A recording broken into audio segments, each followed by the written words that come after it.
Welcome to the first unit. Why do we need assessments? In this unit, we will discover the different types of exams and understand when and why they're necessary. Assessment, exam, test, these terms often strike fear in teachers and students alike. However, like the famous saying goes, we can only fear what we do not understand. During this unit, we are going to define the types of assessment, examine examples of various assessments, and identify the purpose of each specific type. Once we break it all down, exams won't seem so daunting after all. What do you think of when you hear the term assessment or exam? Standardized tests, weekly quizzes, end-of-term exams, university entrance test, portfolios? All of these are correct. Let's take a look at the three main types of assessment used in education. Number 1, diagnostic assessment. Number 2, formative assessment. And number 3, summative assessment. Diagnostic assessments are used before instruction begins to evaluate students' background knowledge, abilities, and identify any misconceptions about the subject matter. The format of diagnostic assessments could range widely from content pretest to student conferences, or from mind maps to student self-evaluation surveys.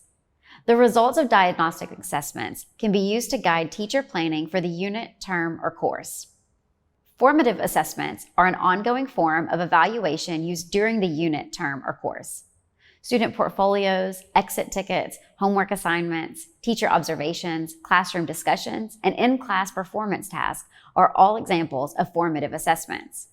These assessments, often thought of as low stakes, can be visualized as a window into student understanding and should be used to identify areas for improvement for both students and the teacher. Formative assessments identify the learning gaps and areas where students may be struggling. They provide the teacher with indicators that it may be necessary to adapt instruction to close these gaps, especially before reaching the summative assessment.